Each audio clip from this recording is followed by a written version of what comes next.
ये तो अटल सत्य है कि किसी भी प्राणी के भूत, भविष्य और वर्तमान में कुछ भी निश्चित हो या ना हो, परंतु प्राणी की मृत्यु अवस्था निश्चित है। यानी कि जो भी प्राणी इस संसार में जन्म लेता है उसे मृत्यु को अवश्य ही प्राप्त होना होता है। अब चाहे वो इंसान हो या फिर पेड़ पौधे हो या फिर पशु पक्षी, मरना तो एक दिन सभी को है। लेकिन ये मृत्यु क्या है और प्राणियों को यह मृत्यु क्यों प्राप्त होता है और कैसे इस मृत्यु की उत्पत्ति हुई थी? तो दोस्तों आइए आज के इस एपिसोड में हम जान ही लेते हैं कि आखिर मृत्यु का जन्म कैसे हुआ। पर दोस्तों आप लोग ये तो जानते होंगे कि परमपिता ब्रह्मा जी सदैव इस सृष्टि और इस सृष्टि पर विचरने वाले सभी प्राणियों की रचना करते हैं। हमारे सृष्टि का इससे पहले कई बार विनाश हो चुका है और कई बार इसकी रचना हो चुकी है।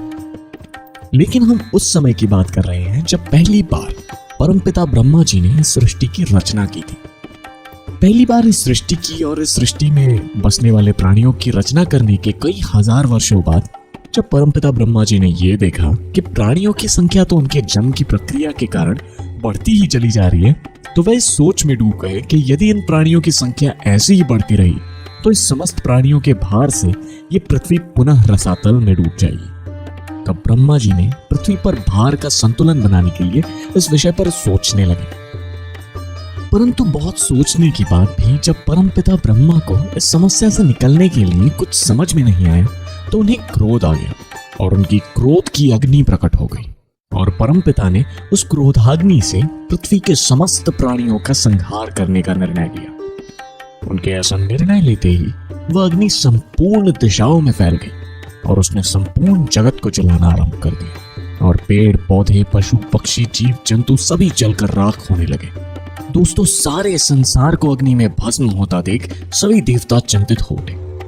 तब भगवान शिव ब्रह्मा जी के पास आए और उनसे बोले, भगवान आप इस प्रकार इस सृष्टि का संहार किस कारण कर रहे हैं? तो ब्रह्मा जी ने उनसे कहा, प्रभु देवी पृथ्वी जगत के भार से पीड़ित हो रही है और उनकी इस पीड़ा ने मुझे इन प्राणियों का विनाश करने के लिए प्रेरित किया है।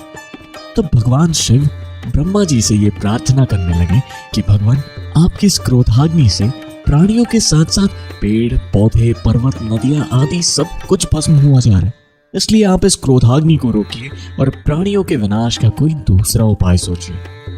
दोस्तों भगवान शिव के इस प्रार्थना को सुनकर परमपिता ब्रह्मा जी ने अपने उस क्रोधाग्नि को पुनः अपने शरीर में समेट लिया। अग्नि को अपने शरीर में वापस समेटते समय परमपिता ब्रह्मा की इंद्रियों से काले, लाल और पीले 3 रंगों की एक स्त्री उत्पन्न हुई। ब्रह्मा जी ने उस स्त्री को मृत्यु कहकर पुकारा और उससे कहा कि मैंने तीनों लोकों का संहार करने की इच्छा से जो क्रोध किया था, मेरे उस क्रोधाग्नि से तुम्हारी उत्पत्ति हुई है, अतः तुम मेरी आज्ञा से जगत के प्राणियों का विनाश करो। दोस्तों ब्रह्मा जी की ये बात सुनकर मृत्यु बहुत दुखी हुई और ये कहती हुई रोने लगी, मैं पाप और अधर्म से बहुत डरती हूँ और फिर एक स्त्री होकर ये अहितकारक और कठोर कार्य कैसे कर सकती हूँ। रोती हुई मृत्यु की आंखों से जो आंसू टपक पड़े उन्हें परमपिता ब्रह्मा जी ने अपनी हथेली में ले लिया और मृत्यु को समझाते हुए बोले, हे मृत्यु तुम मेरी आज्ञा का पालन करो, इससे तुम्हें कोई पाप नहीं लगेगा। मैंने जो तुम्हारी आंखों से निकले आंसुओं के जिन बूंदों को अपनी हथेली में ले लिया है वह व्याधियां बनकर उन प्राणियों का विनाश करेंगी और उसके पश्चात तुम उन प्राणियों के प्राण हर लेना। इससे तुम्हें अधर्म नहीं धर्म की प्राप्ति होगी और सनातन धर्म तुम्हें सदा ही पवित्र बनाए रखेगा।